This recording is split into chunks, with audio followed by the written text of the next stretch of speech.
Hello friends, welcome back to Shriji Classes, a channel for MBBS students. If you are watching my video for the first time, then please subscribe to my channel. And so we will continue with our topic, tuberculosis. It is a granulomatous lung disease. Introduction: it is highly communicable disease.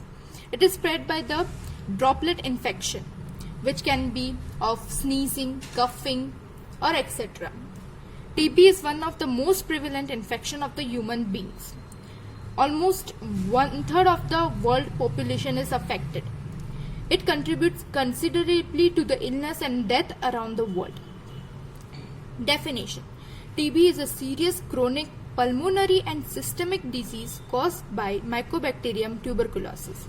It is chronic, spreading, granulomatous bacterial infection characterized by the gradual weight loss. Who is the discoverer of Mycobacterium TB? Robert Koch. Microbiology of Mycobacterium tuberculosis. It is fungus-like bacteria, facultative intracellular bacilli. It is obligate aerobe, non-motile, no toxins and no spore formation is seen here, but the main weapon is mycotic acid wax in cell wall, which do not stain easily. Pathophysiology: entry of microorganism through the droplet nuclei, then bacteria is transmitted to the alveoli macrophages, then deposition and multiplication of bacteria and spread to other parts of the body through the bloodstream occurs. This 3 is the basic step.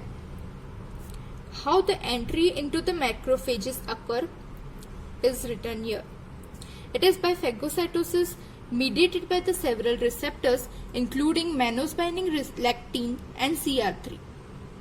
The step 2, replication in macrophage. Mycobacterium tuberculi inhibits maturation of the phagosome. It blocks formation of phagolysosome and thus MTB replicates unchecked within the vesicle. This blockage of formation of the phagolysosome occurs by inhibiting the calcium channels and also inhibition of the assembling proteins, which mediates phagosome and lysosome fusion.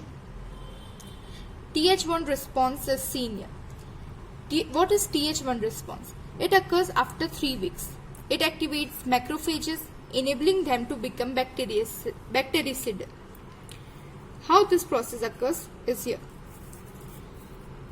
Th1 cells, which are in the lymph nodes and lungs, produces interferon gamma. And what this important critical mediator do? Interferon gamma stimulates maturation of phagolysosome in the infected macrophages.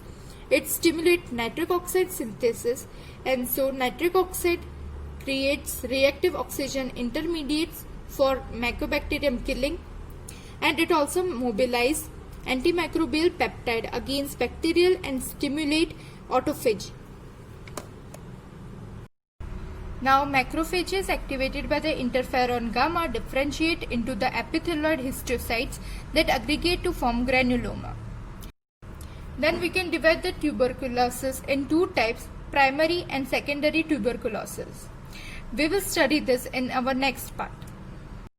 Till then, watch my previous videos and be motivated.